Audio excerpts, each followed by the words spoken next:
Bom dia, povo de Deus, graça e paz a todos apaixonados, famintos, sedentos e desesperados por Jesus. Amém, igreja? Amém. Olhe nos olhos da pessoa que está do seu lado e diga para ela: prepara teu coração.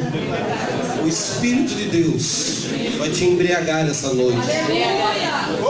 Vamos poder servir a Deus, retornar a essa casa, acompanhar o apóstolo Godoy, apóstolo Wellington, fiel escudeiro, pastor Marcos, sua esposa, toda essa equipe de louvor, adoração que nos abençoou, nos conduziu nessa atmosfera de intercessão, de adoração. Eu estou feliz por tudo que Deus está fazendo. Estou feliz porque eu estou vendo Deus cumprir profecias longas e antigas que já estavam quase que esquecidas. Essas profecias estão sendo ativadas e estão se cumprindo de uma forma maravilhosa. E eu estou feliz porque você está preparando o seu coração juntamente comigo para levantarmos um altar de 7 horas de louvor, adoração a Deus e Yahvé chamar. Diga: o Senhor presente está. Eu já falei isso aqui acho que na primeira noite, mas eu vou falar novamente. Lá em Apocalipse capítulo 4, capítulo 5, descreve o ambiente que Deus está entronizado. Diga: o terceiro céu, a sala do trono, a presença manifesta da glória de Deus. A glória de Deus. E ali João é levado em espírito a uma porta mais alta do que a primeira dimensão, o primeiro nível de revelação do mundo espiritual. Por isso o mundo espiritual, ele tem vários ambientes, não é um único ambiente singular, é um ambiente plural.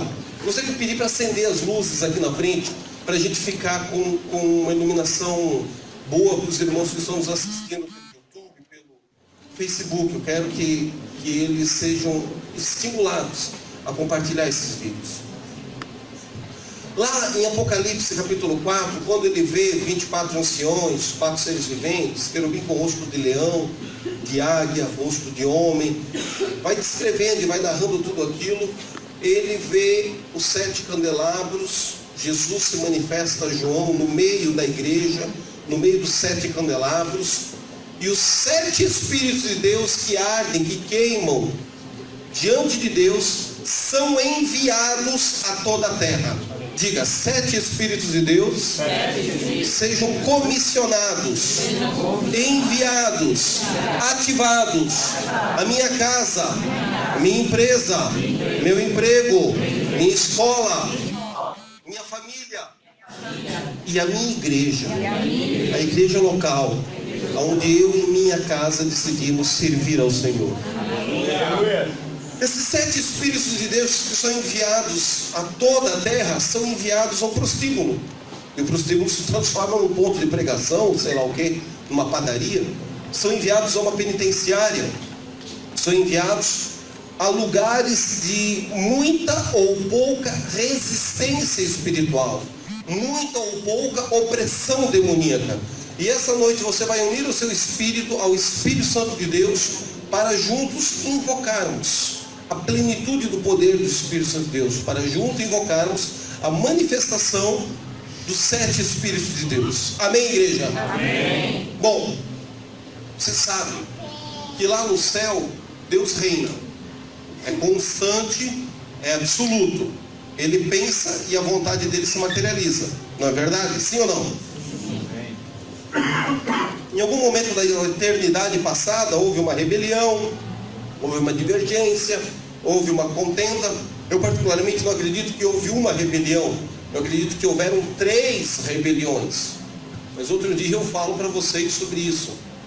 Quando a turma narra Isaías 14, Ezequiel 28 e atribui isso ao surgimento dos demônios, eu acho que essa é a segunda rebelião. Existem outras depois e anteriores a essa, que um tempo não me permite falar sobre isso hoje. Mas Apocalipse 12, lição de casa, ler e reler Apocalipse 12, nos narra sobre uma batalha no céu, uma guerra no céu e uma vitória já consumada na eternidade passada. Diga: já aconteceu. Miguel, Gabriel, Jesus, anjos, arcanjos, querubins, serafins, deram porrada, uma surra. Satanás e 1/3 das estrelas dos céus caíram. A antiga serpente, o antigo dragão, carcará, pé redondo, coisa ruim, chame do jeito que você se sentir mais confortável. Foi empurrado para baixo, do céu para fora. É por causa desses textos que nós temos ideias de que no inferno é embaixo da terra e o céu é em cima da cabeça. Mas João Batista diz que é chegado ao alcance das nossas mãos o reino dos céus. Como é que Deus pode estar lá no céu, longe, distante, se João diz que já é chegado ao alcance das nossas mãos aqui na terra? Efésios 1, Colossenses 1 vão afirmar que em Cristo Jesus, diga, céus e terra se encontram, se convergem e se tornam uma só coisa. Tudo que existe subsiste pelo poder da sua palavra em Cristo Jesus. Colossenses capítulo 1. São coisas profundas para uma outra aula, para um outro dia. O que eu estou querendo dizer com isso? Eu estou querendo dizer com isso que o apóstolo Paulo, quando é arrebatado em espírito, ele descreve essa experiência aos Coríntios, capítulo 14, ele fala que foi levado ao terceiro céu. Diga para quem está do céu lá, terceiro céu. Terceiro céu. E lá no terceiro céu, ele tem uma experiência muito parecida com a de João, na ilha de Patmos. Deus entronizado, Jesus assentado à direita do Pai, terceiro céu, lhe foi revelado coisas inefáveis de se contar ou de se explicar aos homens da terra. Existem revelações que a gente fala, existem revelações que a gente medita, existem revelações que a gente guarda segredo, porque senão eles vão nos internar no hospital psiquiátrico. Você falar tudo que Deus mostra, revela, você não vai ser bem interpretado, bem compreendido. E esses 7 Espíritos de Deus, descritos por João, que são enviados à cozinha das nossas casas ou às nossas igrejas, quando estamos reunidos em unidade, louvando, adorando a Deus, eles interagem conosco. Aqui nós temos a plenitude do Espírito Santo de Deus, simbolizada nessas 7 expressões dos 7 Espíritos de Deus. Aqui nós temos a plenitude da unção messiânica sobre Jesus, Yeshua HaMashiach, descrita e narrada pelo profeta Isaías, lá no capítulo 11. Mas aqui nós temos também a nossa mente, a nossa cabeça, o nosso entendimento e todas as faculdades que Deus deu para a nossa alma nos relacionarmos com o mundo espiritual, com o mundo divino e com a sua criação. Diga comigo, orelha, direita, orelha, esquerda, olho, direito, olho, esquerdo, narina, direita, narina, esquerda e boca. Quantos orifícios, quantos buracos você tem aí na sua cabeça? 7. E cada uma delas está ligada aos 7 Espíritos de Deus. Então, essas 7 horas de adoração, intercessão, nós vamos ungir e ativar você, para que abra o seu ouvido espiritual e você tenha as mesmas experiências que Samuel teve e foi descrito e narrado e pregado pelo Godoy ontem à noite aqui, para que você ouça anjos, ouça demônios, discirna coisas por ouvido, ouça a voz de Deus e discirna as coisas, seja pelo ministério da palavra, pelo sonho, pela revelação, pela interpretação e pela profecia pessoal. Quando uma profecia pessoal tem que ser rejeitada e o profeta que falou aquela abobrinha tem que tomar uma surra de cinta. E quando a profecia pessoal é absoluta ou é permissiva? Sendo ela absoluta, vai assistir televisão e novela, porque ela vai se cumprir. Deus falou e aplicou essa promessa de modo absoluto. Sendo ela permissiva, condicional, pega a foice, pega a enxada, põe a mão no arado. Vamos trabalhar alinhado com esse apontamento profético, porque em resposta ao que fazermos ou deixarmos de fazer, as profecias bíblicas pessoais, permissivas ou condicionais se materializarão ou serão abortadas. Já falei isso acho que outras vezes aqui nessa cidade, em outros módulos da Escola de Ativação Profética. Mas o que eu quero dar ênfase é essa ideia de que no céu estava tudo legal, teve uma guerra, teve um conflito, teve uma rebelião, teve um conflito de interesses e de vaidades. E Apocalipse 12 diz que esse problema já foi resolvido. Diga, já foi. O antigo, a serpente, o dragão, foi empurrado para fora do céu. E aonde que esse miserável caiu? Caiu na terra. Caiu no Éden e começou a seduzir e a encantar e a fazer um jogo de palavras com Eva e mais tarde com Adão. A passividade do homem legitimou a atitude da mulher. Os dois pecaram. E o que acontece ali é o caos. Esse Satanás que caiu na terra tira de Adão e tira do homem, criado à imagem de Deus, poder, domínio e autoridade. Por isso muitos teólogos também leem Isaías capítulo 14, Ezequiel 28, não aplicando apenas ao rei de Tiro, ao rei de Sidom, mas ao próprio Adão no Éden, perdendo e sendo destituído do seu estado original. Muitas linhas de interpretações e caminhos teológicos diferentes para chegar no mesmo resultado, para chegar na mesma conclusão. Você tem alguma dúvida de que Jesus reina absoluto no céu hoje? Não, né? Você tem alguma dúvida de que Deus reina no terceiro céu absoluto hoje? Perfeito, ponto pacífico, né? Agora, essa vontade de Deus que é instantânea, que é imediata, que é plena e que não tem mais resistência no céu, ela tem resistência na terra.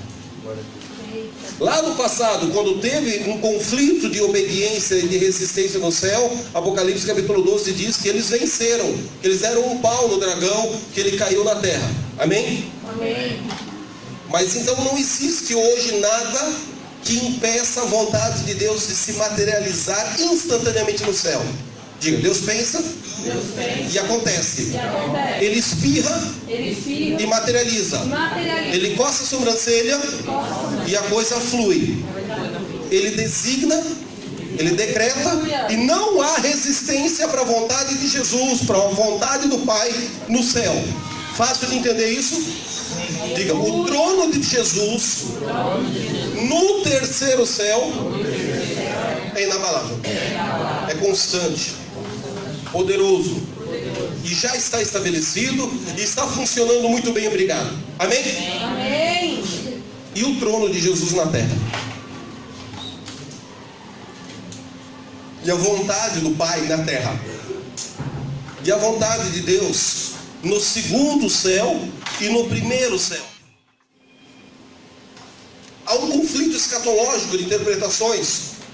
Será que Jesus vem porque chegou no horário do relógio escatológico de Deus lá no céu? E Deus apertou no play do videocassete celestial e Jesus vai voltar com som de anjos tocando trombeta na colina? Ou Jesus vem porque a igreja fez a lição de casa?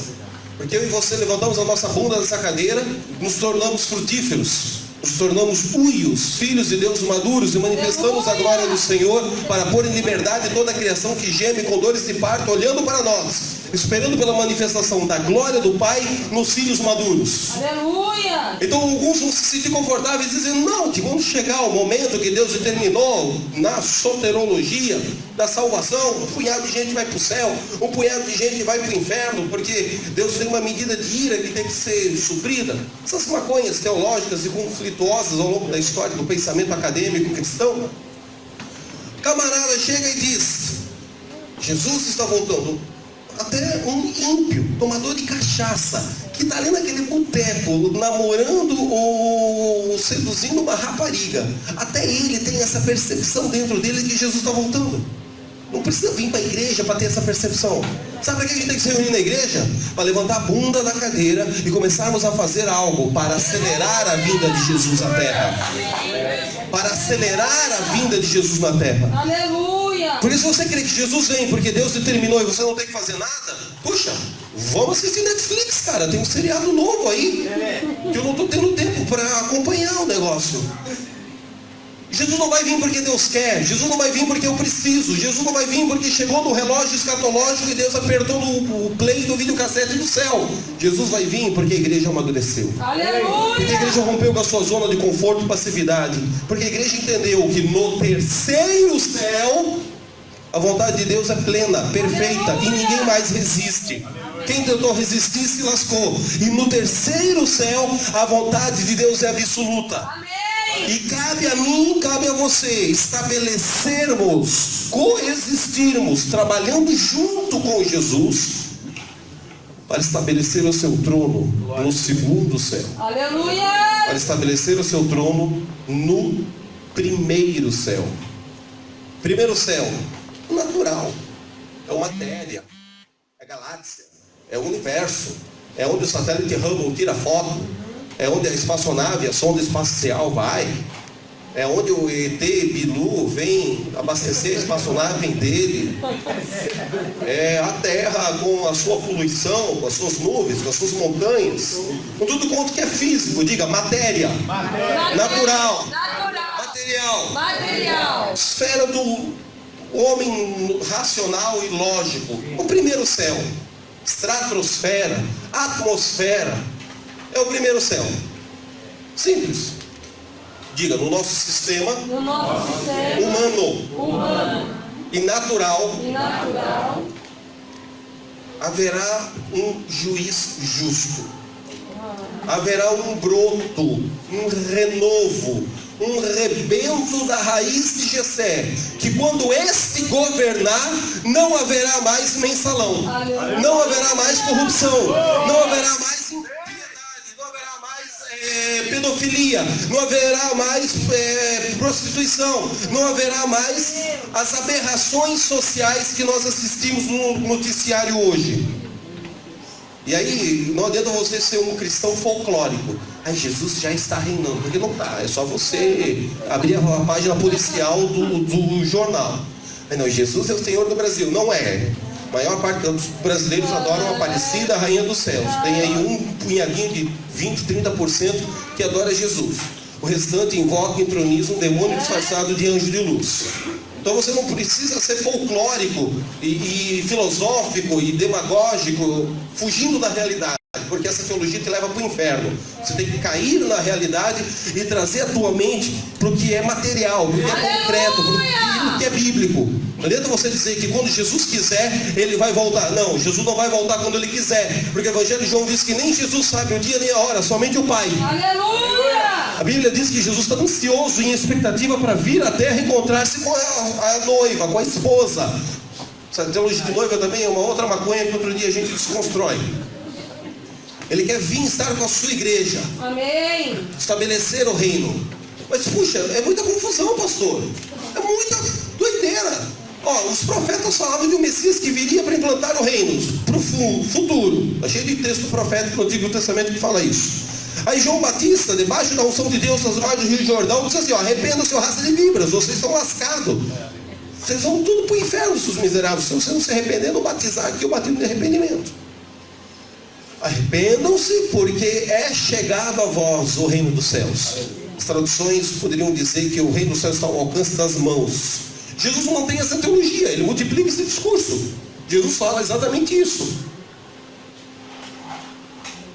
Tanto ele quanto seu primo trazem um batismo de arrependimento.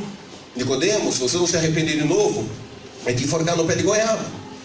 Deixai vir as minhas criancinhas, porque delas é o reino dos céus. Preciso nascer da água e nascer do Espírito. Aleluia. Para ver, para desfrutar, para entrar numa dimensão espiritual do reino de Deus. O reino de Deus com sua justiça, com seus valores. Em contrapartida, o sistema babilônico, não apenas o império político da Babilônia, mas o sistema de valores babilônico com o qual todos os líderes de nações da terra se prostituíram. Apocalipse capítulo 19. Agora, nós estamos vivendo um conflito. E nós somos instrumentos de Deus para rezar, orar, repetir uma mantra, uma oração sacerdotal, dominical, poderosa. Diga: Pai nosso que estás nos céus. Os céus é um ambiente plural, não é um ambiente singular. Santificado seja o teu nome. Venha a nós o teu. É para orar pedindo para Jesus fazer a lição de casa que Adão fracassou no Éden. Ou Jesus já corrigiu e já supriu e já providenciou na sua morte e ressurreição da cruz do Calvário todo o erro e imaturidade de Adão do Éden, mas hoje é para nós trabalharmos junto com ele.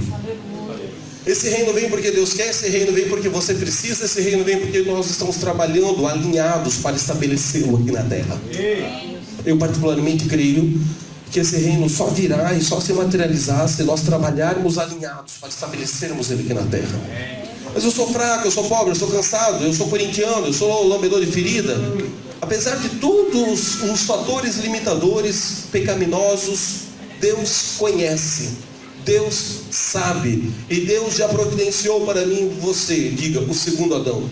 Segundo Adão. Que venceu. Que venceu. O que Adão do Éden derrotou, perdeu, Jesus toma de volta.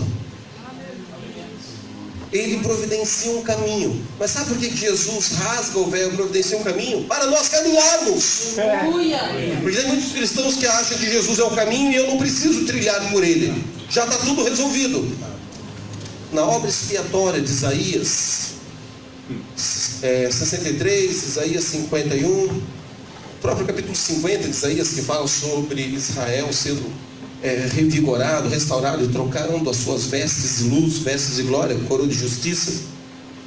Jesus, ele providencia para a igreja, para o povo dele, todas as ferramentas necessárias para hoje nós cumprirmos com a identidade e o destino de Deus. Esse reino e esse trono de Deus, que é absoluto no terceiro céu, começou a ser estabelecido no segundo céu, quando Jesus nasceu na manjedoura de Belém. Quando Jesus se manifestou publicamente no seu ministério terreno, e 3 anos e meio depois o assassinaram, ele se rendeu à morte, desceu ao inferno, mas ressuscitou glorioso, ressuscitou poderoso. Naquele momento e na primeira vinda de Jesus, diga, o Pai, através da instrumentalidade do Filho, do unigênito, primeiro ele é chamado de primogênito, depois da ressurreição ele é chamado de unigênito.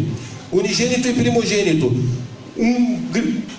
Primeiro filho de uma grande família de muitos semelhantes ao DNA, ao cromossomo espiritual de Jesus. Aleluia. Pequenos cristos. Amém. E aí Jesus ressuscita dentre os mortos. Ora, o trono de Jesus que estava no céu, nas regiões celestes, no terceiro céu, e é inabalável, ele começa a ser estabelecido agora no cosmos. Aleluia. No segundo céu, nas regiões intermediárias, no campo da batalha espiritual, da intercessão e da autoridade sobre principados e potestades. Por quê? Porque Jesus venceu. Diga, ele morreu, ele ressuscitou, e ele despojou os príncipes demoníacos. Ele expôs ao vitupério, ao constrangimento público na sua ressurreição o ET de Varginha, o Zé Pilintra, Dangarrua, Pombagira, qualquer outro nome esquisito que você tem aí no seu dicionário de demonologia. Ele já os expôs publicamente a derrota. Diga, ele morre sendo santo.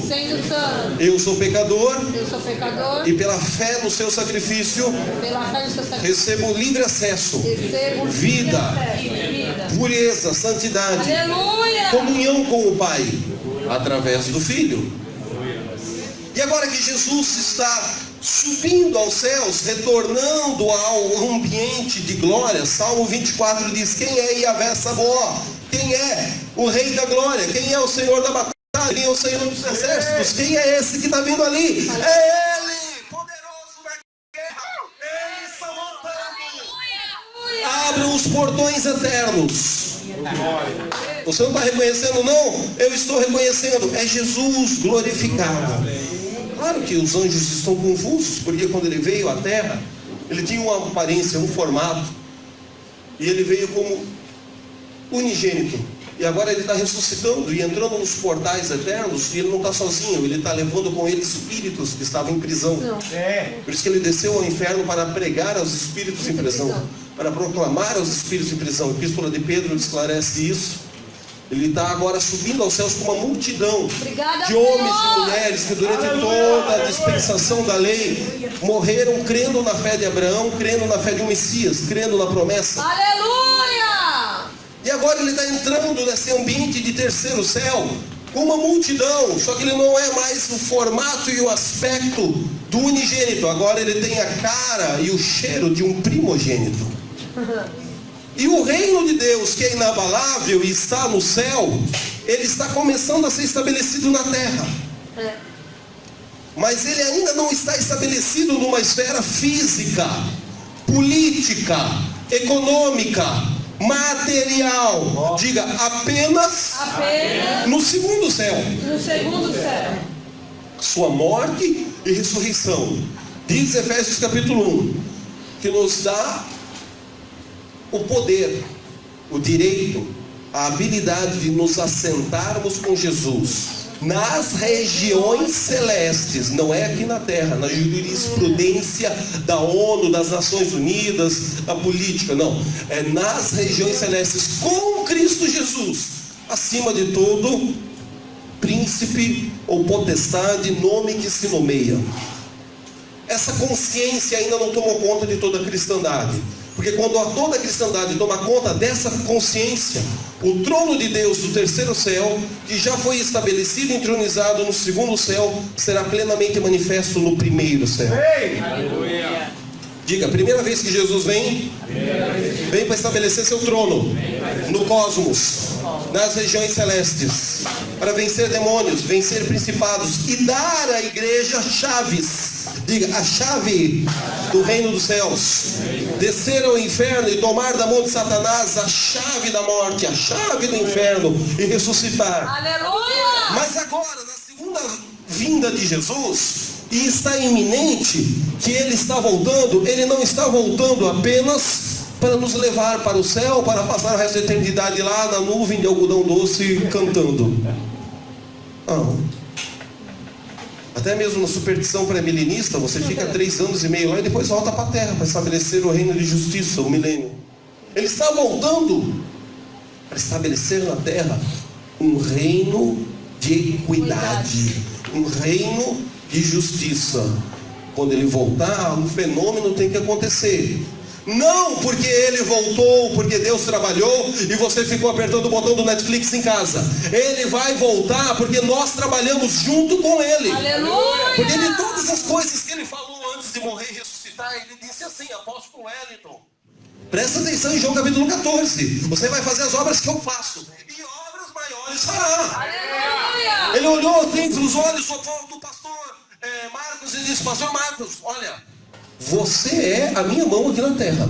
Você é a extensão do meu pé aqui na terra. Aleluia. Quando foi que eu não te dei de comer, não te dei de vestir, teve fome, teve frio, esteve nu, estava com gripe, e não te dei um antitermal ou um antibiótico para tomar, Jesus? Olha, quando você estendeu as suas mãos e fez a um desses mendigos, a uma dessas crianças de rua, a um desses órfãos, a uma dessas viúvas, a um desses pequeninos necessitados, na verdade eu te digo, você estava fazendo para o próprio Jesus, estava fazendo a mim. Ora, se eu e você somos a extensão de Jesus aqui na terra, diga, nós somos a extensão do Ministério Louvor e Adoração. Nós somos a extensão do Ministério de Cura, de Libertação. Nós somos a extensão do Ministério de Intercessão. Eu e você somos hoje, aqui na terra, a continuidade da intercessão agonizante de Jesus no Getsemane. Eu e você deveríamos ter essa consciência e assumir esse comissionamento, não transferindo para anjos algo que Deus comissionou a igreja, não transferindo para Deus algo que Ele comissionou para nós, não transferindo para o Espírito Santo, para Miguel, para Gabriel, algo que é nosso, enquanto corpo e extensão de Cristo. Por isso eu não gosto muito dessa ideia de casar com Jesus, de noiva. Eu já sou esposa do Cordeiro. Você ainda acha que é noiva, né? Eu já sou esposa. No fundo, eu sou o próprio Cristo em carne para esta geração. Aleluia! Diga, se Ele é o cabeça, se Ele é o cabeça, nós somos o seu corpo. Nós somos o seu corpo. Nós somos a extensão e a continuidade dele para esta geração. Aleluia! E quando você fragmenta essa ideia de que um é a noiva, o outro é o noivo, e que vai ter um casamento, e depois desse casamento tudo vai dar certo. Aí você não trabalha aqui e agora para estabelecer o trono de Deus, o trono de justiça, o trono do Messias, o trono do Yeshua HaMashiach, o trono de Jesus no primeiro céu. Porque você acha que quando Deus quiser, Ele com seus anjos vão fazer isso e você vai ficar assistindo. E na verdade isso é impossível acontecer. Diga, isso só vai se materializar, essa profecia só vai se concretizar quando a igreja receber e assumir o comissionamento de ser Cristo em carne. Aleluia! Jesus já venceu a Satanás e os seus demônios, e pode ter certeza que no segundo céu, com a sua morte e ressurreição, com a plenitude da consumação da obra redentora da cruz do Calvário, diga, está consumado, está bem feito, de uma vez por todas. Jesus reina no cosmos. Aleluia! Jesus reina no segundo céu. Aleluia! Por mais que existam demônios organizados em uma rede de maldade, conforme Efésios fala no capítulo 6, versículo 12, Colossenses também fala sobre os tronos da iniquidade. Não duvido de nada disso, está tudo escrito na Bíblia, isso é real, mas o trono de Jesus está estabelecido. Aleluia! Com a sua primeira vinda no segundo céu. Aleluia! Quando é que a criança vai brincar com a serpente? Quando é que a ovelha vai comer capim com o leão? Quando é que os jardins serão reflorescidos? Quando é que o lago poluído vai ser restaurado? Quando é que a vida vai ser restaurada, não só na natureza, na fauna, na flora, mas a justiça dos céus vai ser estabelecida na política, na saúde, na educação, na segurança, na economia, na igreja. Quando é que as artes, as músicas, a dança, os filmes, as ferramentas de comunicação irão glorificar e render a Deus, promover o reino de justiça do céu e o seu sistema de valores aqui na terra? Ai, quando Jesus voltar e a trombeta tocar pela segunda vez. Ok, esse é o nosso dever de casa, irmãos. Essa é a nossa lição. Diga, estabelecer Jesus na terra. O reino de Deus entre os homens. Jesus vai vir para fazer isso, ou Jesus vai vir porque a igreja cumpriu a lição de casa e evidenciou um protótipo micro de um modelo macro de reino de justiça? Eu entendo que a igreja tem que ser esse modelo pequeno de uma coisa maior que os céus irão invadir a terra para estabelecer. Quando a igreja se corrompe, quando a igreja pega de dízimos e ofertas e milhares de fiéis seguidores para financiar a campanha política de um canalha como Eduardo Cunha, cuja campanha para deputado federal foi financiada com dinheiro, se eu não me engano, de convenção de Madureira. E depois esse cara cai no mensalão, cai nos escândalos, vai preso, e o irmãozinho vai dar uma profecia para ele, vai orar. O camarada lá do Rio de Janeiro, da Palavra Viva ainda, fica 10, 12 horas esperando para entregar a profecia. No final entrega a profecia, ele despreza, endurece o coração e diz assim: não, eu faço programa gospel nas rádios evangélicas para ganhar voto dos trouxas, dos crentes cristãos, mas no fundo eu sou kardecista, eu acredito na reencarnação. E esse miserável é apresentado como crente, como irmão, para ganhar voto nos currais evangélicos, e o dinheiro do dízimo, da oferta, da viúva, do desempregado, do assalariado, foi usado para financiar a campanha política dele. Você acha que isso agrada, honra e glorifica a Deus? Ou você acha que isso entristece o Espírito Santo? Verdade. Poderia citar aqui 300 casos semelhantes a esse, estou ilustrando somente com um. Então, eu não tenho nada contra. Eu acho que a igreja peca por se omitir e não envolver-se com a política. Porque na segunda vinda de Jesus, a vinda dele não é espiritual. A segunda vinda de Jesus não é cosmos, não é segundo o céu, não é estabelecer o trono nas regiões intermediárias de intercessão, de não. A segunda vinda de Jesus é um reino material. A batalha de Armagedon não é videogame, não é Xbox, não é PlayStation. A batalha de Armagedon é crente que não quis se prostrar diante do modelo babilônico do anticristo e está com espada, canivete, faca. Já deu tiro de revólver? Já aprendeu a usar metralhadora? Demorou, irmão. Demorou. Tu tá vacilando. Tem que fazer aqui o seminário de tiro ao alvo apostólico profético. Não adianta você transferir para os anjos algo que é o povo de Deus que vai ter que fazer. Se vai ser com o corpo glorificado, pós-ressurreição dos mortos, se vai ser com se o arrebatamento é antes, durante e depois, aí uma briga de foice teológica que outra hora a gente conversa. Não vem ao caso para essa noite e para essa oração que nós vamos fazer aqui no altar agora. Aleluia. Mas é um reino que se estabelece à força.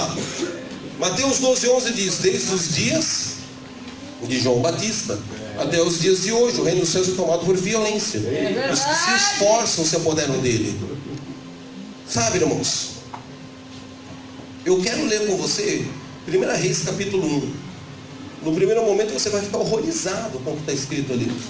E no segundo momento, eu quero te dar o capítulo 2, para você entender como é que Deus faz, opera e expressa, manifesta a sua glória.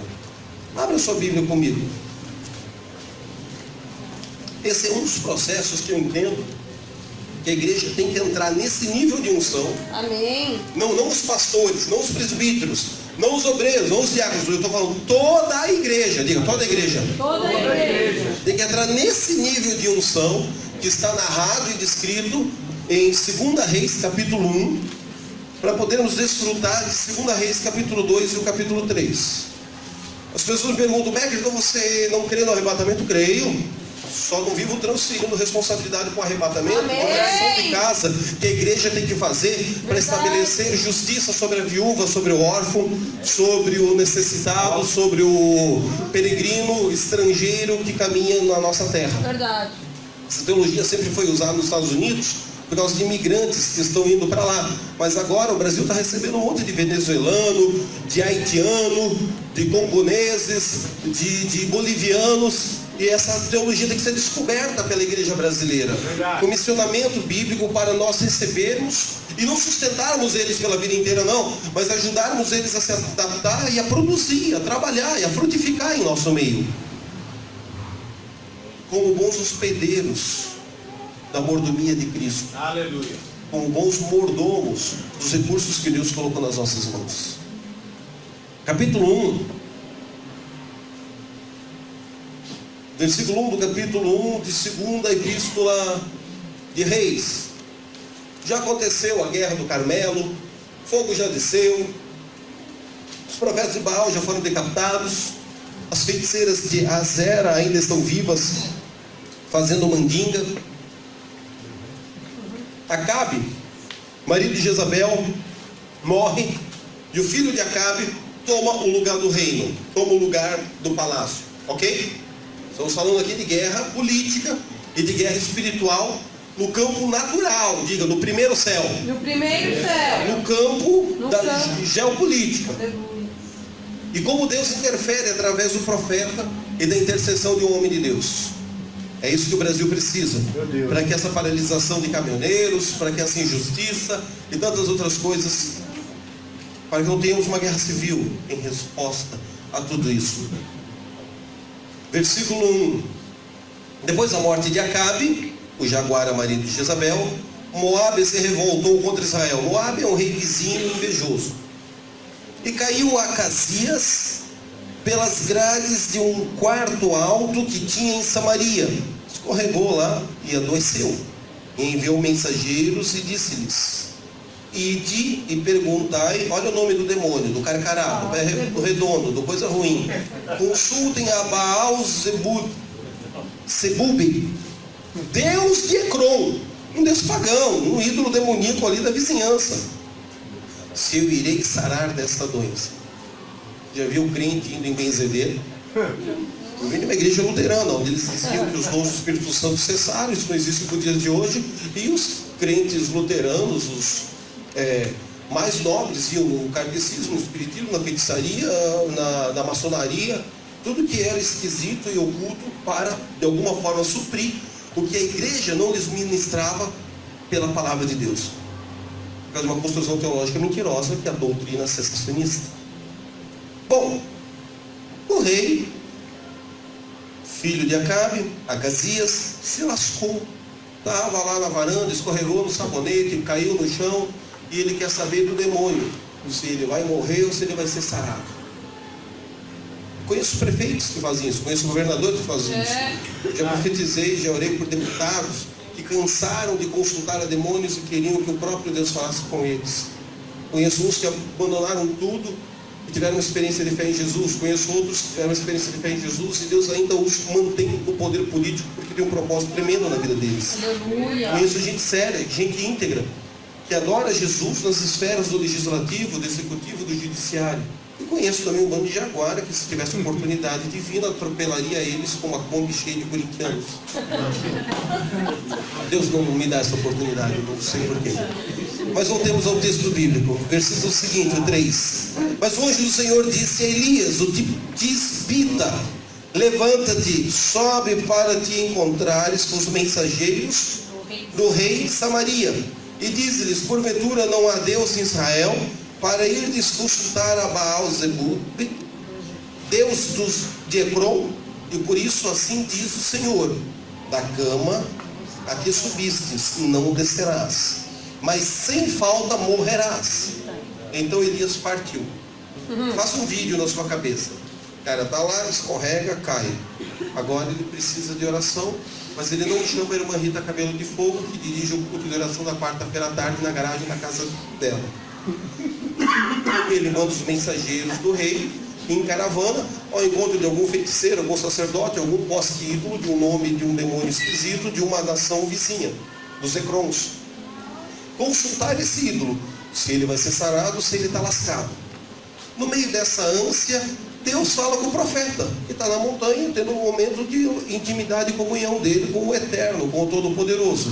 E o recado de Deus para o profeta é: desce lá, intercepta essa caravana que está saindo da Samaria, indo aos ídolos demoníacos de Ecrom, e dê um recado para eles. Qual é o recado? Assim diz o Senhor: tu está lascado. Essa seria a tradução mais contemporânea da profecia de Deus para Acasias. Está lascado, se lascou, perdeu o playboy. Se eu fosse traduzir esse texto, eu acho que eu traduziria assim: e os mensageiros voltaram para o rei e ele lhes disse: que há que voltastes? E eles lhe disseram: um homem nos saiu ao encontro e nos disse: ide, voltai para o rei que vos mandou e diga-lhe: assim diz o Senhor, porventura não há Deus em Israel, para que mandes consultar a Baal-zebub, Deus de Ecrom? Portanto, da cama a que subiste não descerás, mas sem falta morrerás.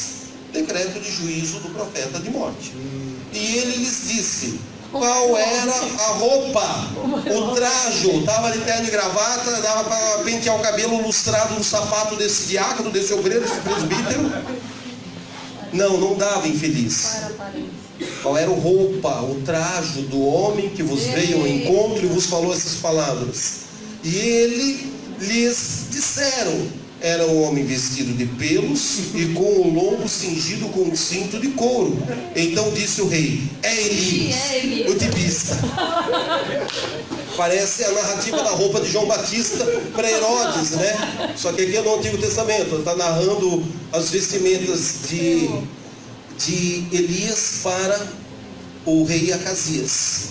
Então lhe enviou um capitão de 50. O rei é macho, o rei manda, ele tem o poder político. Eita, o outro tem o poder espiritual.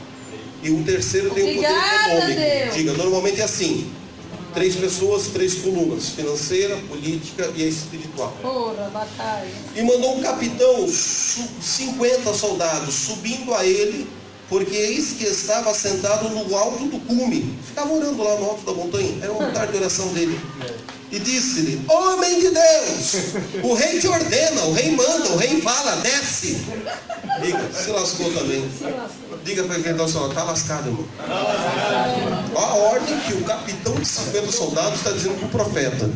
Mas Elias respondeu e disse ao capitão de 50: Se eu, pois, sou homem de Deus, desça fogo do céu e te consuma. Mata, queima, destrua a ti e aos teus 50 soldados. Então o fogo desceu do céu e o consumiu, a ele e aos seus 50 soldados.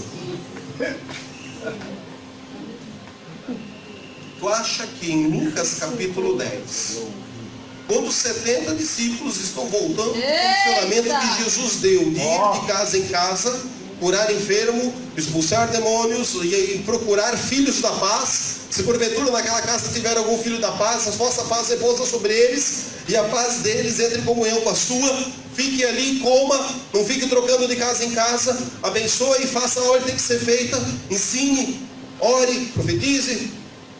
E quando eles estão voltando do comissionamento de casa em casa, de 2 em 2, dos 70 apóstolos de Jesus, dos 70 alunos da escola de profeta de Jesus no Novo Testamento, quando eles estão retornando, eles estão tão entusiasmados porque os demônios se submetem a eles.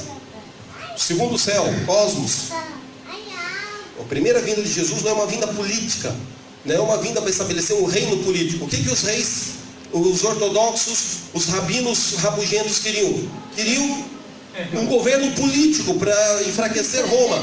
Mas a primeira vez que Jesus vem para estabelecer o trono nas regiões celestes. Agora, na segunda vez de Jesus, é que ele vai estabelecer o trono no político, no administrativo, no novo sistema de justiça que regerá o mundo e as nações. Mas isso será na segunda vinda, não na primeira. Então ele está ali pedindo relatório, prestação de contas. Aí eu orei pela coluna da irmã Zefinha e ela foi curada. Aí eu orei pelo caroço. O irmão Severino perdeu 3 caroços de câncer. E a outra era torcedora do Corinthians, se arrependeu profundamente. E os milagres, os testemunhos estavam sendo recolhidos ali. Jesus estava até alegre, porque uma alma deixou de ser corintiana, irmãos. Me perdoe, eu sei que vocês me amam. E aí, alguém diz... Mas teve aquelas famílias e aquelas pessoas que rejeitaram o evangelho do reino dos céus. Nós entramos para pregar e eles não deixaram a gente pregar. E nós sacudimos a sandália do pó do pé em testemunho contrário a eles. É isso aí. Sempre tem um corintiano no meio da cidade que não aceita o evangelho do reino. Aí o que um dos discípulozinhos diz? Jesus! Achava que era muito espiritual, cabeça de pudim. Quer que eu ore para cair fogo do céu e queimar eles? Se tivesse um palmeirense ali, eu disse que sim, mas graças a Deus não tinha nenhum, né? Os palmeirenses também precisam de arrependimento, exorcismo, libertação. Aí o cara queria orar para cair fogo do céu e queimar os samaritanos. Qual é a resposta de Jesus? Ô seu trouxa, é impossível isso acontecer.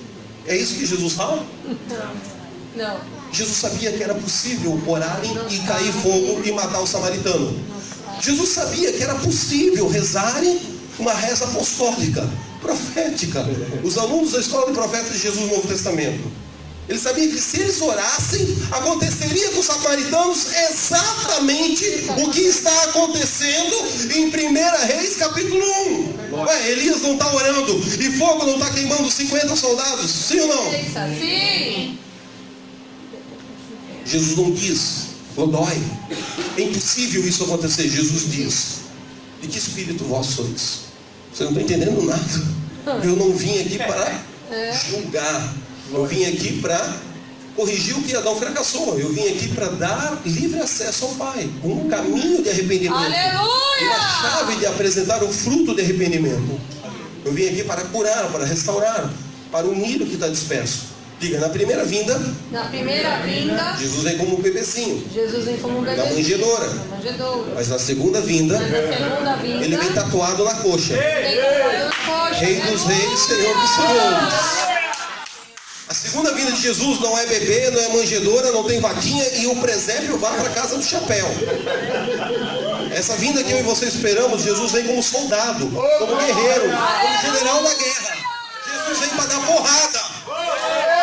Porrada em Satanás, ele já deu. Onde é que vai ser a porrada agora?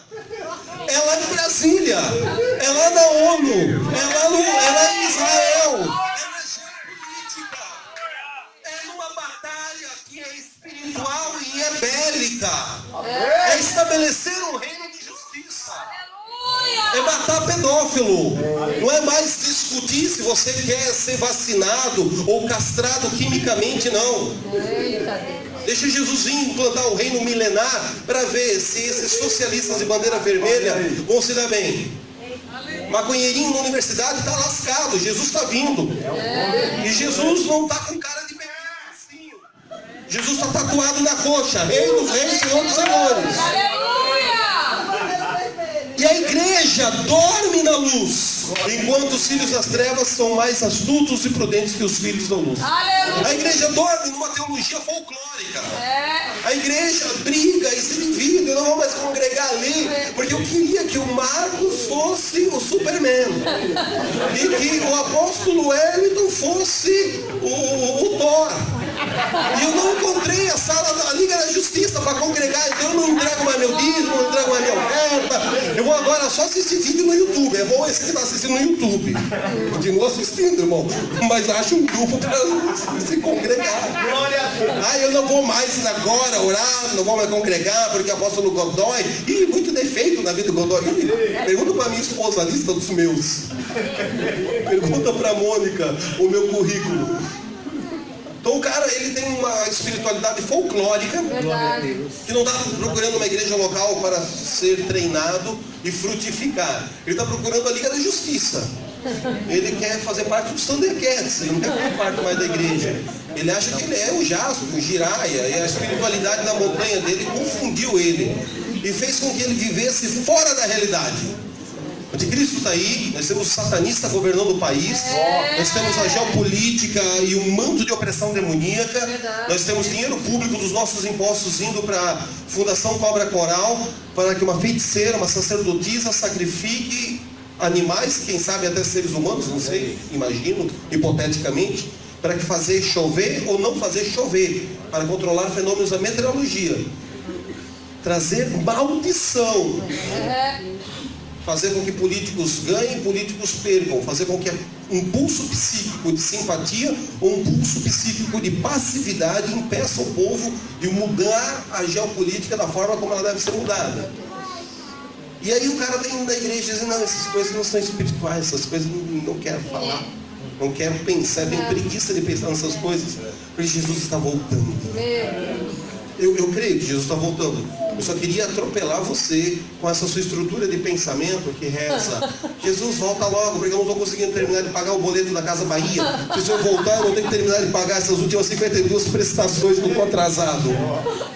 Irmãos, eu sei que Jesus está voltando, eu creio na volta dele. Amém. Mas eu não creio que isso seja a solução dos problemas. É verdade. Eu creio que a igreja tem que amadurecer. Amém. Tem que amadurecer. Amém. Nós temos que nos tornar cristãos num nível de oração assim, ó. Aleluia. De Elias.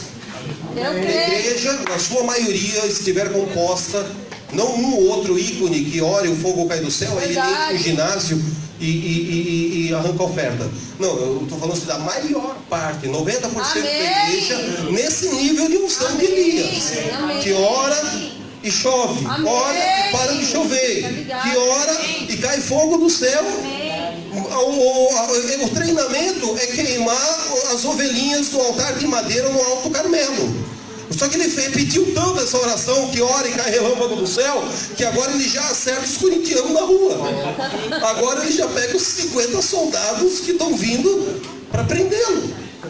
Tu acha o quê? Que na batalha do Armagedon, na segunda vinda de Jesus, no processo de estabelecer um reino de justiça, de arrancar da psique das nações os fundamentos de Babilônia e estabelecer na psique das nações os fundamentos da nova Jerusalém que vem do céu, tu acha o quê? Que os anjos vão fazer isso e você vai ficar em casa assistindo novela? Você acha o quê? Que os anjos vão fazer isso e você vai ficar aqui na igreja rezando? Aleluia, glória a Deus. Não tem que orar muito, mas eu tenho certeza que nós temos que botar a mão no arado. Amém. E sermos a extensão do ministério de Yeshua HaMashiach, o Messias, Jesus Nazaré, nos dias de hoje. Eu creio nessa palavra, Senhor. O texto continua, mais de 100 pessoas vão se lascar aqui, mais 2 levas de 50 soldados. Eu vou ler só para você não ficar na curiosidade, e depois nós vamos orar. Mas não vamos orar para cair fogo do céu e matar ninguém, não. Vamos orar para cair fogo do céu. de queimar a nossa passividade, Amém. de queimar o nosso medo, Amém. de queimar a nossa falta de responsabilidade com o comissionamento Amém. que marcou a igreja do primeiro, segundo, terceiro século. Queimar o nosso egoísmo, queimar a nossa tentativa de transferir para Deus, para anjo, para demônio, para o vizinho sentado aí do lado a responsabilidade daquilo que é nosso. Verdade. Aí eu não vou trazer ninguém, mas alguém vai levar o visitante para a igreja. Ninguém trouxe o visitante da igreja. Não, é que o Espírito Santo de Deus não quis. Depois de você atropelado por uma Kombi enferrujada, cheia de corintiano, você vai dizer que é o diabo. Mas não é, é essa estrutura de pensamento que tem que ser removida Amém. de uma geração de cristãos. Jesus. O versículo, acho eu que é o 10 em diante, diz assim, ó, mas Elias respondeu e disse ao capitão de 50, se eu, pois, sou homem de Deus, desça fogo do céu e te consuma a ti e a teus 50 soldados. Então o fogo desceu do céu, consumiu a ele os 50.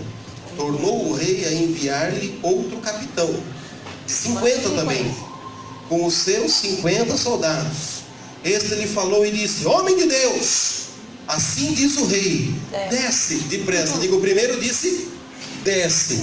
O segundo disse, desce, e o adjetivo, depressa. Respondeu Elias e disse-lhe, se eu sou homem de Deus, desça fogo do céu e te consuma a ti e aos teus 50. Então o fogo de Deus desceu do céu e o consumiu a ele e aos seus 50. E tornou o rei a enviar o terceiro capitão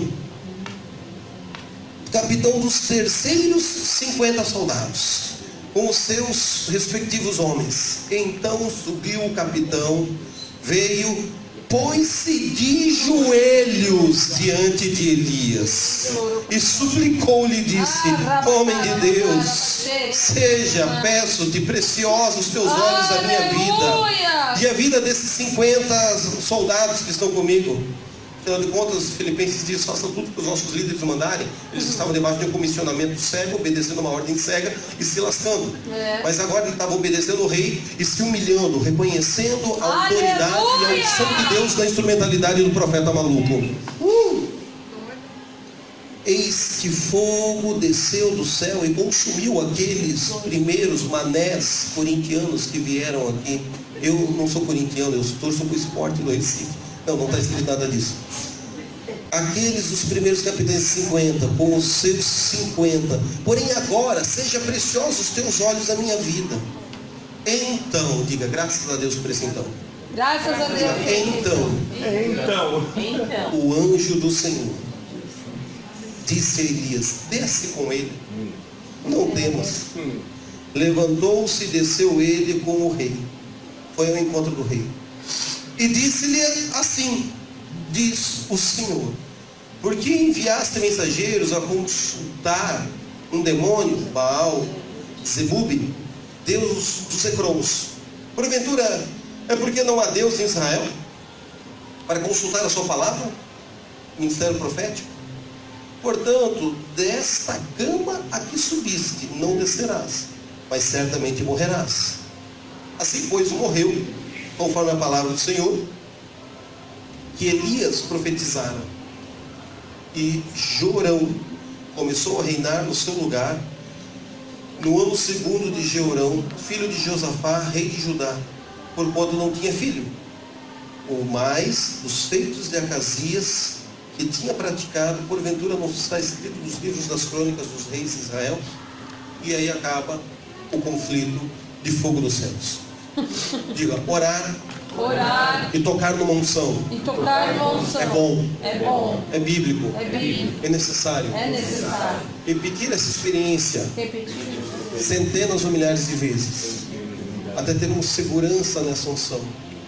É maturidade. Aleluia! Tem coisas no Ministério de Milagre que eu orei, toquei na unção, e se eu orar de novo não vai acontecer nada, mas naquela noite aconteceu. Agora tem coisas no Ministério de Milagre que eu toquei naquela unção e gerou dentro de mim uma fortaleza de segurança, de convicção em Deus. Não vou dizer 100%, mas 80%, 90% dos casos em que aquela doença se repete, você tem uma eficácia de cura. Essa diferença entre você tocar numa unção, tocar num dom, e você carregar essa unção e carregar esse dom como um código dentro de você. houve uma janela aí de uns 8, 9 anos que quase todo culto que eu pregava alguém recebia dente de ouro. Eu também dava muita ênfase a isso, eu falava sobre isso, eu orava por isso, pregava sobre isso quase toda a noite. Se você usa o teu espírito como o Espírito de Deus para gerar essa atmosfera, a probabilidade de ter esse resultado é maior. Depois chegou uma hora que eu entrei num outro estágio, numa outra dimensão de maturidade do ministério, e ainda hoje eu oro por isso, esporadicamente acontece, mas eu percebo que a estatística diminuiu. Por outro lado, hoje eu também gero frutos em áreas que naquela estação eu não gerava. Eu gero resultados em áreas que naquela estação eu não gerava. Pó dourado, pó prateado, cheiro de mirra e azeite brotava na mão das pessoas. Foi uns 2, 3 anos muito fortes essas atmosferas de azeite. Ainda hoje a gente ora, essas coisas esporadicamente acontecem. Eu tenho uma expectativa de que sábado, 7 horas de adoração, esses sinais aconteçam. Não sei se vão acontecer, não posso dizer e vender um peixe dizendo que Deus vai fazer algo que é apenas uma expectativa de fé, mas eu conheço os princípios da fé e segundo a expectativa do colegiado, do coletivo, Deus, Ele muitas vezes nos surpreende. Amém. Embora Ele não seja obrigado a surpreender. Teve uma noite em que, ao longo aí de quase 20 anos de ministério, eu acho que 9 paralíticos andaram da cadeira de roda. Alguns no Chile, alguns no Uruguai, alguns no Brasil, um nos Estados Unidos. Mas sabe que orar para um paralítico na cadeira de roda é um negócio que eu não tenho segurança? Oro por ousadia, por fé, pisando em ovos. Nesses anos de Ministério do Milagre, eu acho que eu tenho mais uns 8, 9 mil surdos. Abriu o ouvido instantaneamente e passaram a ver. A estatística de surdo é muito forte. A estatística de paralítico de cadeira de roda é muito pequena. O que eu estou querendo dizer com isso? Uma coisa é você tocar na unção. Outra coisa é você receber a unção como um código e uma coluna de segurança, de fortaleza. Isso muda a intensidade. Amém. Uma coisa é você pregar no culto da fogueira e orar. Quem quer receber línguas estranhas, vem no altar que você vai receber línguas estranhas e vai falar em línguas pela primeira vez. Aí você vai orando, porque você leu a palavra, você está fundamentado na palavra, e você vai se movendo no mundo espiritual com um certo nível de segurança e um certo nível de timidez. Mas você vai indo. Deus está tratando você como ministro, Ele está tratando as pessoas que estão recebendo algo através da tua ministração. Outra coisa é você ter 20, 30, 40 anos de conferência, viajando o mundo, você põe um ginásio com 40 mil pessoas e quem não ora em línguas aqui, 5 mil pessoas aqui na plataforma. Dessas 5 mil pessoas, vamos dizer, 4.970 foram batizados com o Espírito Santo e tiveram experiência. O que está mudando de uma oração para outra? Nada. O que está mudando é a intensidade e a segurança com a qual o fenômeno se repete. Amém. Tem pessoas que oram por batismo do Espírito Santo, mas eles têm medo. E se alguém não orar em línguas, eu vou passar mico. Ou seja, ele ainda ama mais o marketing pessoal dele do que servir os irmãos em amor. Ele não entendeu que o dom do Espírito Santo não é para se autoafirmar, se autopromover, mas é para servir em amor. Aleluia! Aí eu não vou orar por esse surdo, porque se o ouvido dele não for curado, vou passar maior mico. Você não entendeu ainda, seu cabeça de bagre, que dom e unção de milagre é para servir em amor. Aleluia! E não para se autopromover. Aleluia! Você ainda acha que orar por milagres é para você se autopromover. E se você não tiver segurança de se autopromover, então você não obedece o princípio bíblico da doutrina, da imposição de mãos e da unção com óleo do Novo Testamento. Mas na medida que esse indivíduo amadurece, ele vai se tornando seguro naquela atmosfera, naquela operação da unção de Deus, porque ele traz uma memória de estatísticas que coisas deram certo. Quer ver um negócio que eu sou frouxo para orar? Oro porque é o princípio bíblico, mas eu sou frouxo. Cego teve um domingo de manhã no Uruguai, se eu não me engano, na capital, uns 56 pessoas foram curadas do olho instantaneamente. Foi uma noite de Elias, foi uma manhã, de Elias, em que muitos cegos foram curados na minha vida, no meu ministério. Depois desse negócio, eu já orei por tanto cego, não esquenta, não sente formigamento, não sente letras. Cara, pensa um negócio que eu oro e a estatística não é forte. Aí teve uma época que eu fiquei dedicando meu coração assim, uns 40 cultos seguidos, sempre que eu pregasse, eu orava por cego. Não aparecia um cego na reunião para orar. Então existem códigos do Ministério de Milagres que são fortes dentro de você. Existem códigos que você até toca nele, mas você não tem segurança nele. Amém? Amém. O que aconteceu com Elias? Ele carregava no espírito dele um código. Começou como um culto na fogueira. Começou como uma experiência. Começou como um pisar de ovos. Talvez eu pague um mico, talvez eu dê tudo errado. Talvez eu morra, porque os 400 profetas de Baal vão me quebrar. Tudo torcedor do Corinthians, imagina. Aí ele subiu no Carmelo. Ele orou a Deus. Ele amarrou os demônios. Eles se autoflagelaram e os demônios não responderam. E Yahvé respondeu. O povo começou a gritar, diga, só o Senhor é Deus. Só o Senhor é Deus. Só o Senhor é Deus. Só o Senhor é Deus. Aleluia! Só que aquele código e aquela unção do fogo não se tornou uma operação de milagre na vida de Elias, que ele tocou esporadicamente e nunca mais reexperimentou essa unção. Isso se tornou dentro dele uma convicção. Isso se tornou dentro dele uma fortaleza. Isso se tornou dentro dele uma unção predominante, um código do ministério dele. Ao ponto de agora, ele está numa prática de oração e de intimidade e comunhão com Deus, com tanta estatística, com tanta segurança, que ele ora e 3 vezes o relâmpago acerta 3 grupos de soldados diferentes.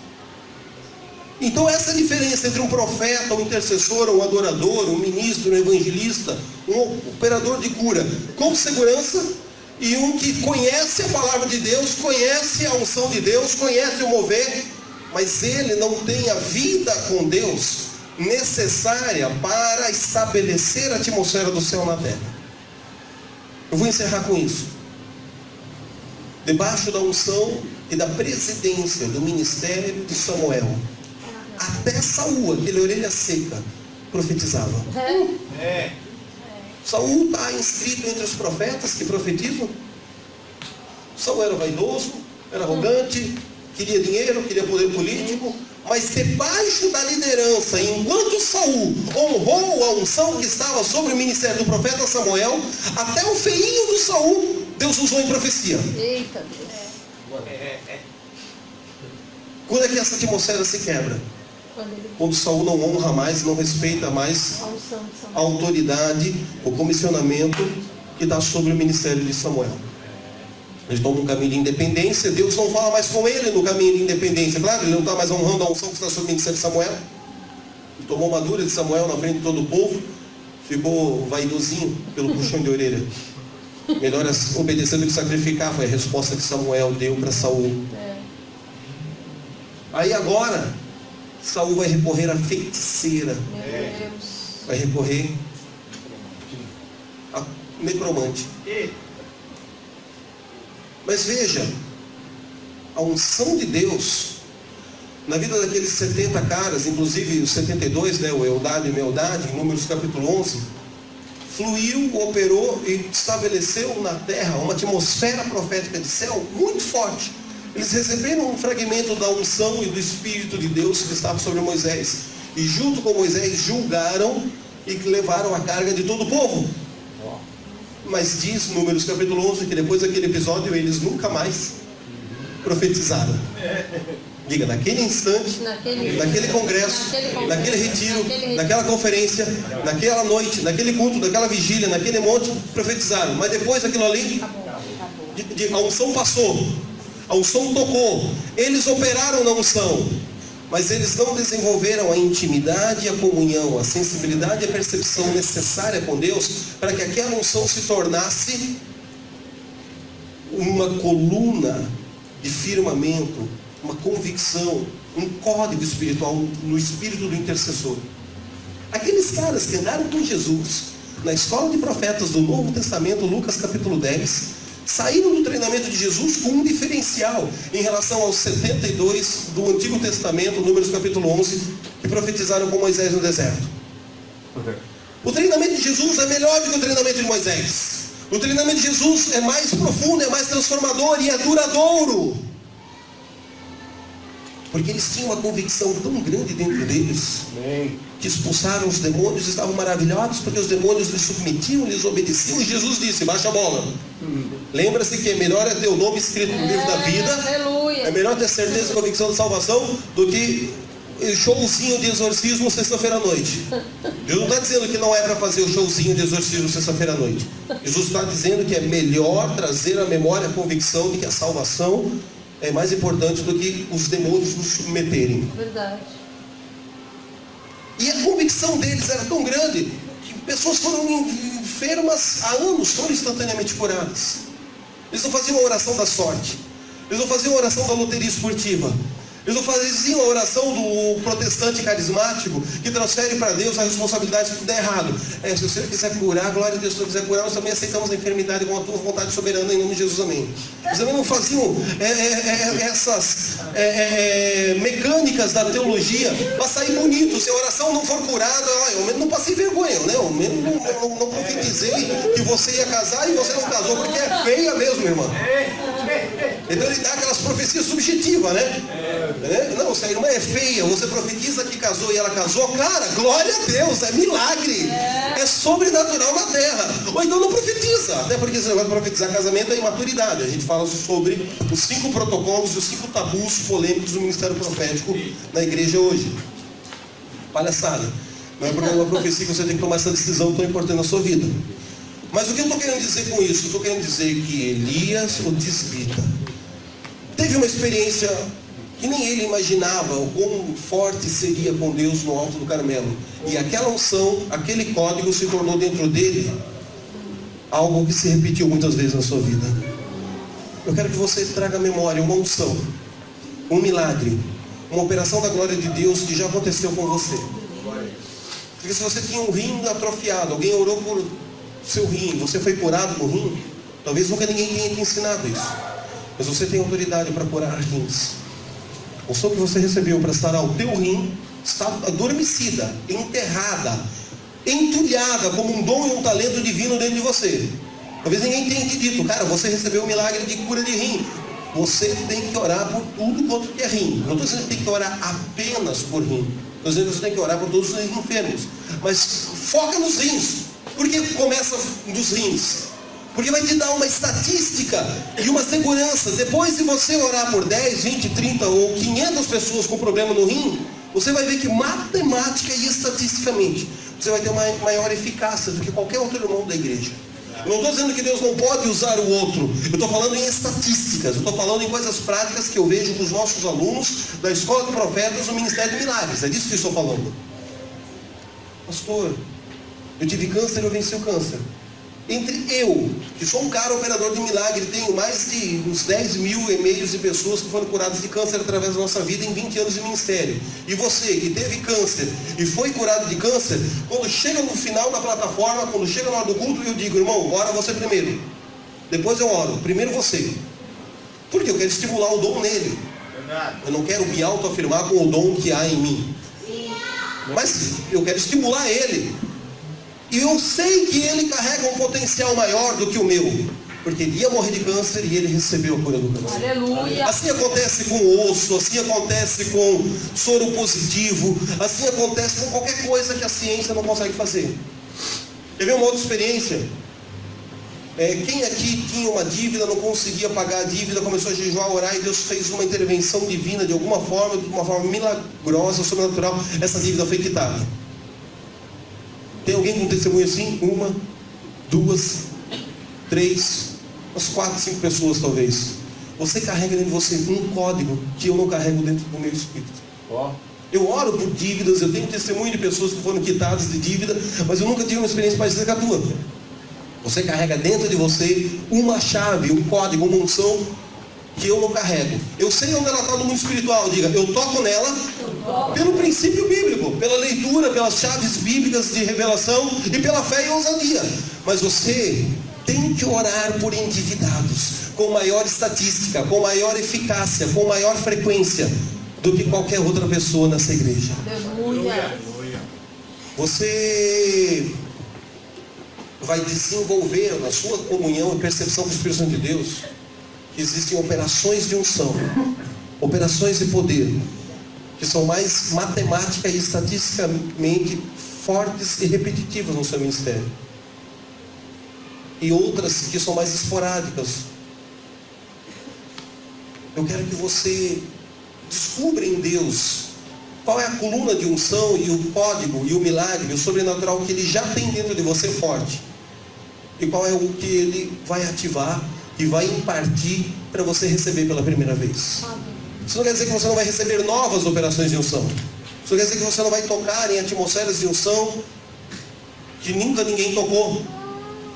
Isso não pode ter um princípio de que se esse milagre, esse sinal, esse prodígio não está na Bíblia, ele não é bíblico. Isso é feitiçaria protestante. O final do Evangelho de João diz que Jesus operou na presença dos seus discípulos muitos outros sinais e milagres que não estão escritos nesse livro. Mas foi Jesus que operou, não foi o capiroto, não, foi Jesus. Os que estão escritos, dá para fundamentar a fé e caminhar com Jesus até a maturidade. Mas não descarta a possibilidade de platina, osso, parafuso, que cirurgicamente foi colocado através de uma imposição de mãos, uma oração com óleo, desaparecerem, serem angelicalmente removidos. Você não pode limitar o sobrenatural de Deus com o que você está vendo, ouvindo, cheirando e sentindo com os sentidos da alma e da razão. Eu quero que você venha ao altar. Eu quero botar azeite na sua cabeça. Nós vamos encerrar essa noite. Eu quero preparar você para sábado, 7 horas de louvor e adoração. Quantos vão se aplicar, se consagrar?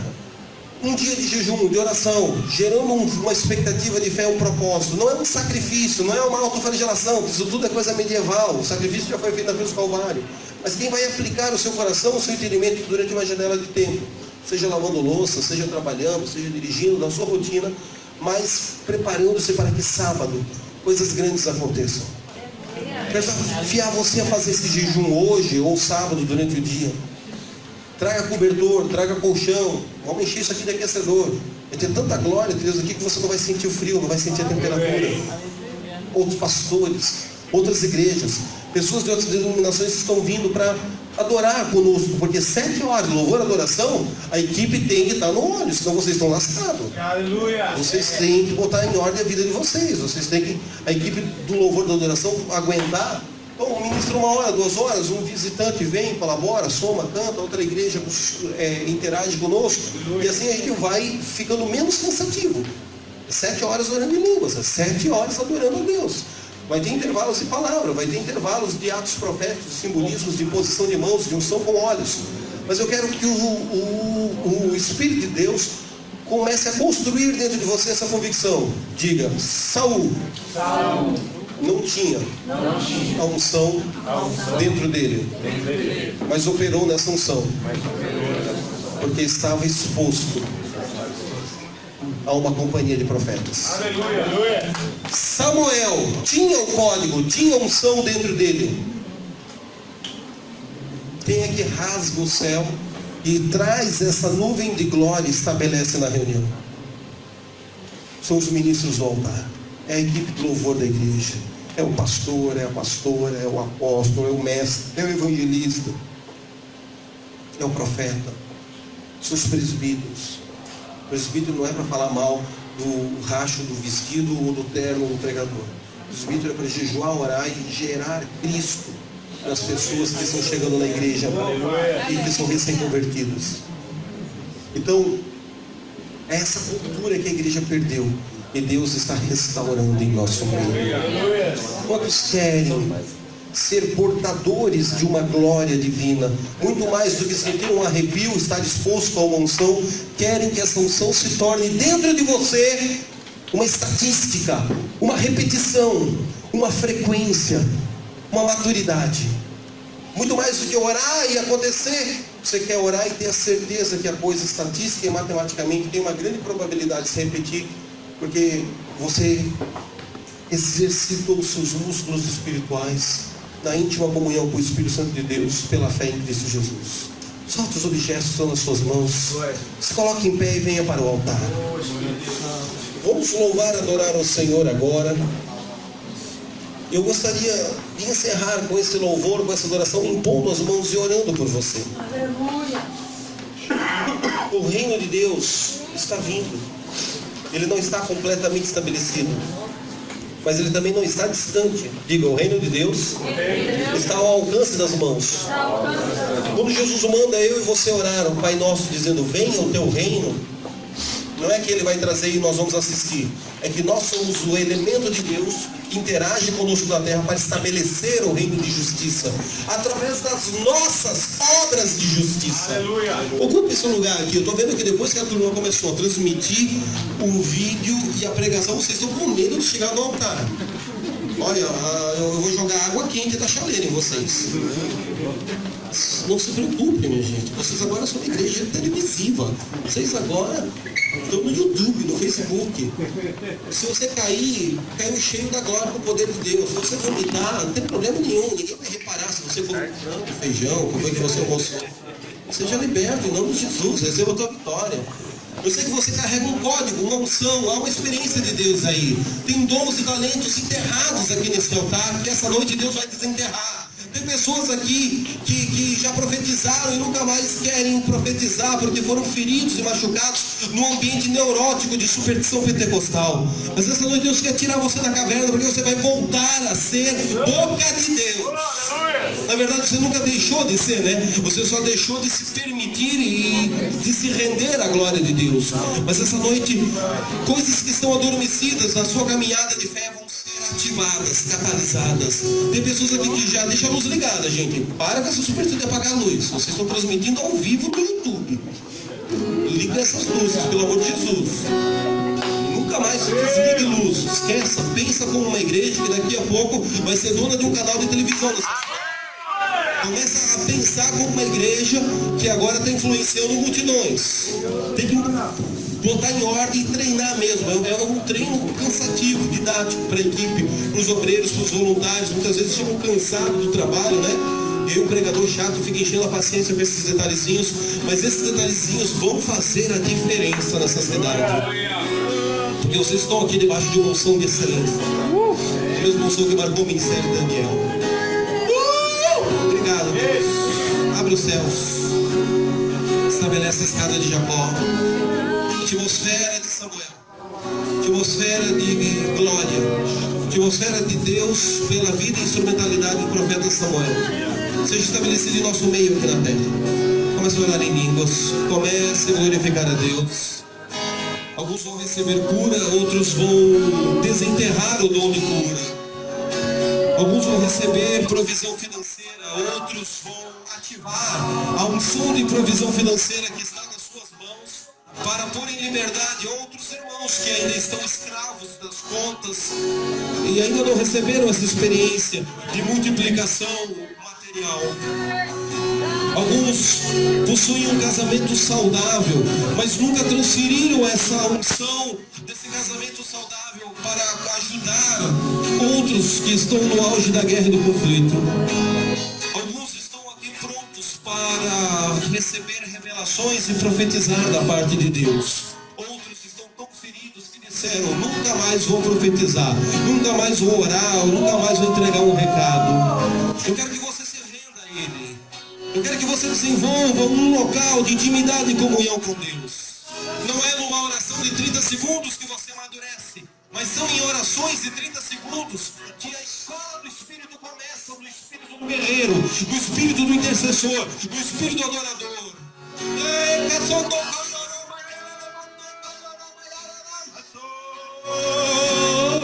Céus e terras se encontram em Jesus. Céus e terras se encontram em Jesus. É chegado o reino dos céus. Ele está ao alcance das mãos. Ele está ao alcance das suas mãos. Estenda e pegue. Estenda o braço e toque no fogo. Estenda o braço e toque na chama.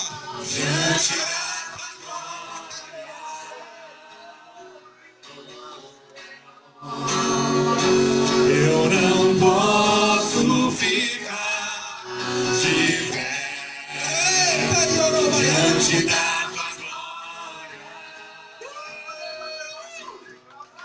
Fogo, relâmpago, eletricidade, a vida ressurreta de Cristo Jesus. O mesmo Espírito que ressuscitou Jesus entre os mortos negócios, igrejas, ministérios, famílias.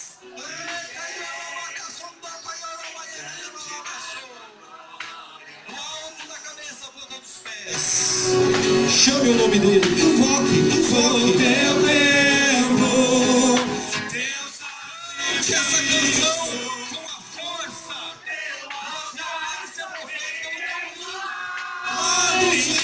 lá nos rins,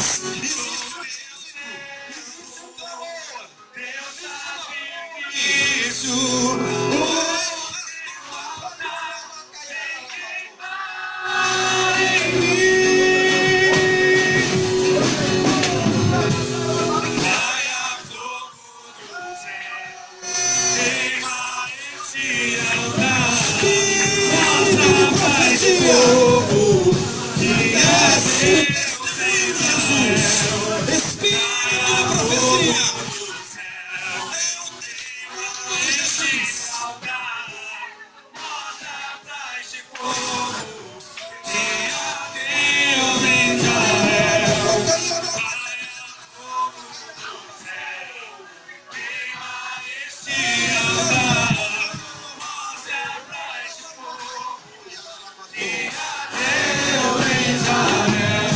Eu chamo os serafins, querubins, a nuvem de testemunha, que intercede junto ao trono de Deus, para interceder conosco aqui na terra. Sete Espíritos de Deus, que saem da presença de Deus, entrem na cidade de Guarulhos, entrem nessa igreja, se enviaram esposos, meus filhos.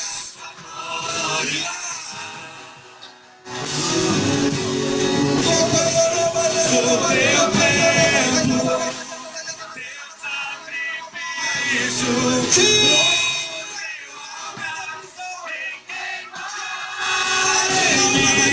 tempo, sou teu mente, nesse lugar. Produzir resultados. Alma. Vai a pouco. Lembra-te das grandes coisas que Deus faz. Espíritos em caverna. Evolvam os espíritos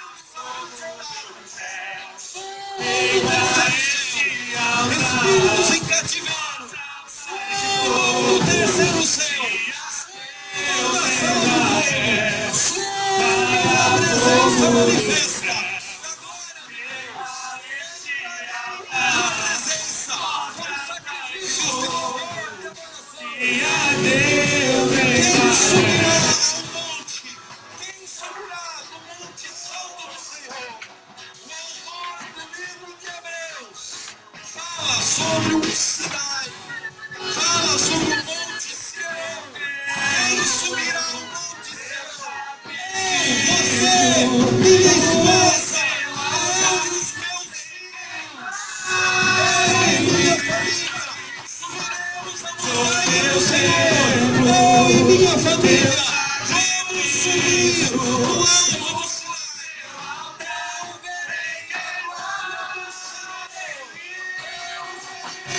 Os milagres de nosso Deus.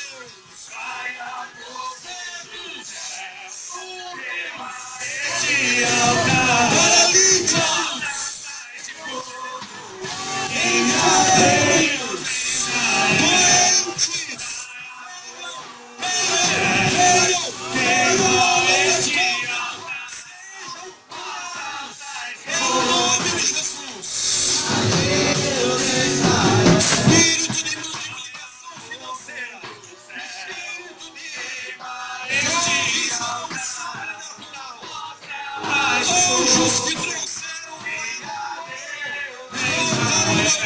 do peixe, filhos ministradores,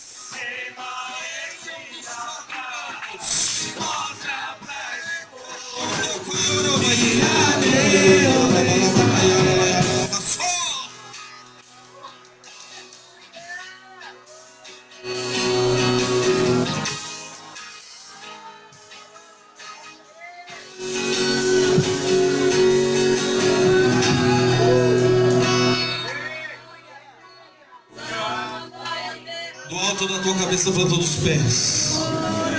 Seja envolvido agora na sombra do Espírito Santo. Raios, trovões, relâmpagos saiam do trono de Deus. Desperte o teu espírito cansado, passivo. Seja ativado no profético. Seja cheio do conhecimento da glória de Deus. Coroa de justiça ao invés de cinzas.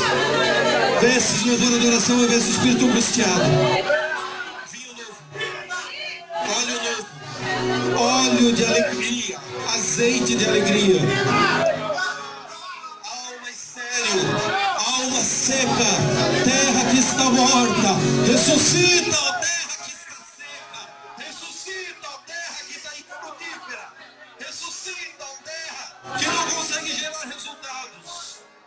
Tira, Senhor, do meu espírito e da minha alma todo lixo, toda amargura, todo ódio, toda raiva, toda falta de perdão, tudo aquilo que me impede de produzir bons frutos, tudo aquilo que me impede de obedecer, de cumprir, tudo aquilo que me impede de experimentar as materializações das profecias, das promessas.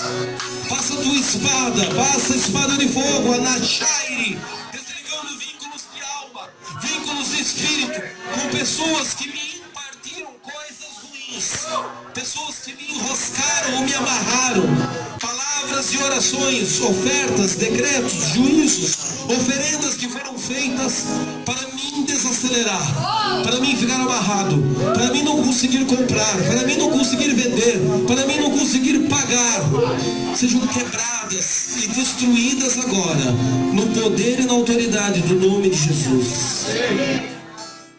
Espírito Santo de Deus, paira sobre cada um de nós, paira sobre mim e me convença da justiça, me convença do juízo, me convença do pecado. Espírito Santo, que o ministério do arrependimento seja ativado, seja intenso, seja violento, que o ministério das obras mortas chegue ao fim, que o ministério das obras mortas chegue ao fim.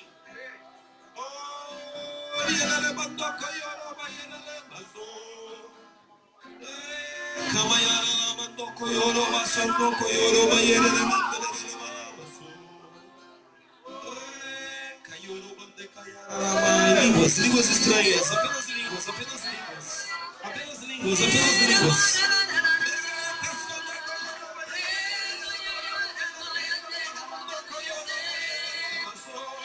O alto da tua cabeça para todos os pés. Libere o sonho, libere a vida, libere o rio.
Toma o teu lugar na terra, toma no céu. Venha o teu reino, venha o teu governo, flua a cultura que vem do céu. Venha o teu reino, venha o teu governo, flua a cultura que vem do céu. Te convidamos, te desejamos, chega agora, toma o teu lugar. Te convidamos, te desejamos, chega agora, toma o teu lugar. Te convidamos, te desejamos, chega agora, toma o teu lugar. Te convidamos, te desejamos, toma o teu lugar.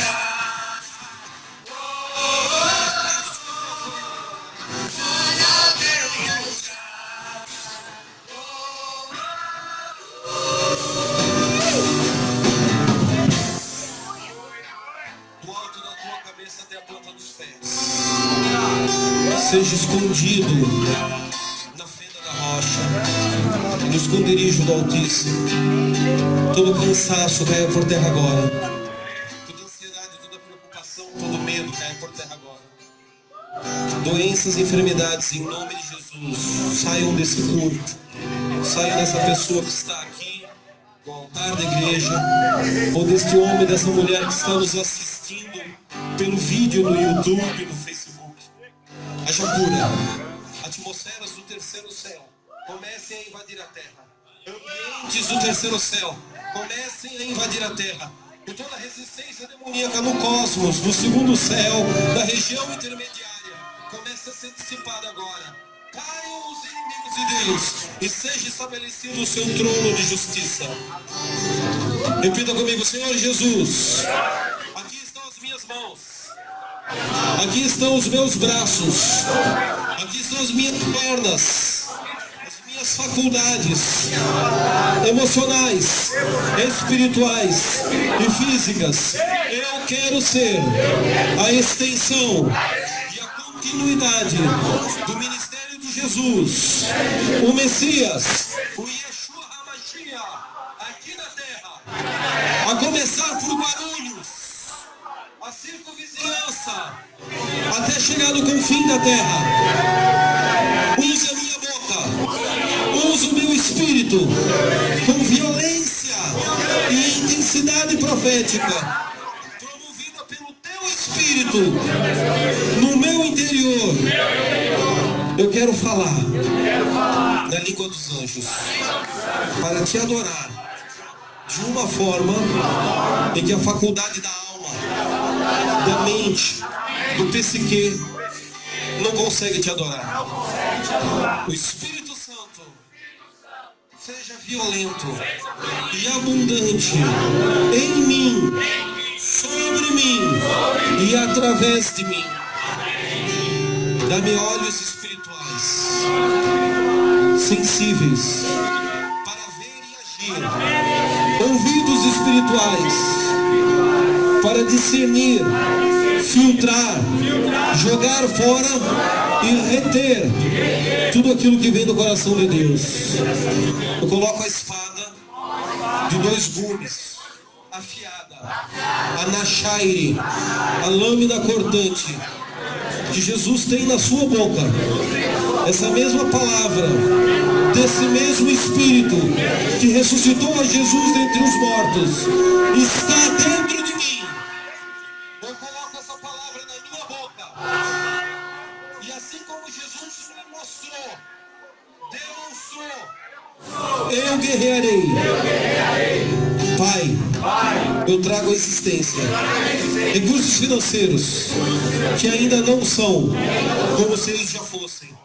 Eu trago a existência fruto de arrependimento na minha alma, na minha psique, caminhos de iniquidade, caminhos neurais que entristecem e desonram a Deus sejam destruídos. Fortalezas de iniquidade, sofismas, altivez que se levanta contra o conhecimento de Deus, seja quebrado todo julgo sobre o meu pescoço, sobre a minha família, sobre a minha empresa, sobre a empresa onde eu trabalho, sobre a comunidade aonde eu me relaciono. Haja paz em Babilônia, porque da paz da cidade de Babilônia nós teremos a nossa paz. Haja paz em Guarulhos, que o céu venha e o reino se estabeleça inabalável, até que o caminho tenha sido aterrado, até que os montes tenham sido aplainados, até que o caminho esteja preparado para a manifestação da glória do Senhor e a segunda vinda de Jesus. Diga bem forte agora: voz do que clama no deserto. Aterre os buracos, aplane os montes, prepare uma vereda, prepare um caminho, prepare uma avenida, para que venha a manifestação da glória do Senhor. E o Espírito e a noiva dizem: Maranata, ora vem, Senhor Jesus. Nós queremos trazer o milênio para sobrepor a dispensação da graça. Os profetas, o pequeno rebanho, eles profetizam o tempo do reino, profetizam o tempo da manifestação do reino, profetizam o tempo de filhos maduros, profetizam o tempo de manifestação da glória do Pai nos filhos maduros, que vai pôr em liberdade todos os espíritos elementares que estão escravos do pecado. Seja natureza, seja fauna, seja flora, seja pessoas, os animais, todo ser que respire louve ao Senhor. Todo ser que respire louve ao Senhor. Diga: fenômenos meteorológicos, em nome de Jesus, se alinhem ao som da adoração que entroniza Deus lá no céu. Chame o dinheiro ao seu encontro agora. Chame ele. Recursos financeiros, em nome de Jesus, corram ao meu encontro.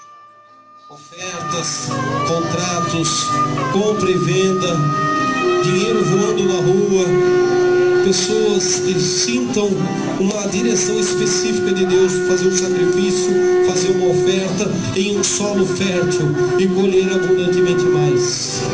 Saiam das cavernas, saiam das cavernas, saiam das cavernas. Brisa suave. Brisa suave.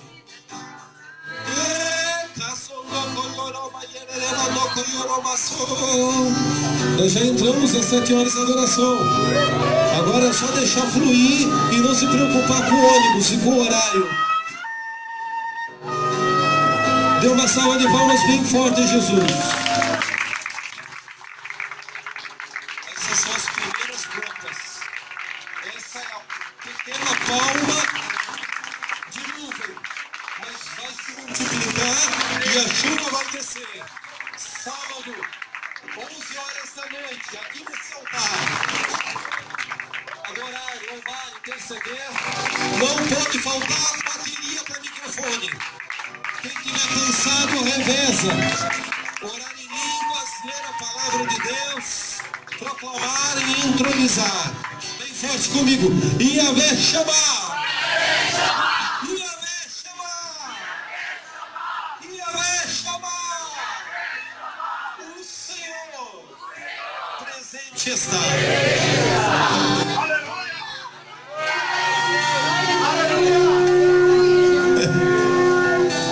Esteja no altar, amados.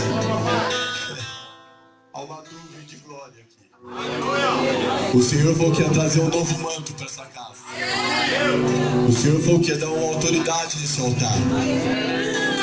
E o Senhor trouxe os seus servos, os seus ministros para ativar. E você está na história de Deus. E eu tenho certeza que a cidade de Guarulhos vai mudar.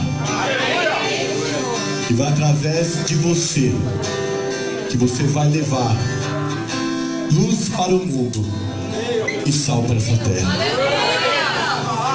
Que o amor de Deus, a graça do nosso Senhor Jesus Cristo e a doce comunhão do Espírito Santo esteja não só hoje, mas todo sempre. E a igreja do Senhor diz? Amém. A igreja do Senhor diz? Amém. Se Deus é por nós, tudo posso. Amém. Quem nos fortalece? A Ele uma salva de palmas. Amados, sábado temos a primeira vigília aqui. Amém? Vocês depois quiserem acessar lá no www.ativaçãoprofética.com. Nós temos aqui muitas aulas. O apóstolo Becker coloca lá aulas gratuitas sobre ativação profética. E eu falo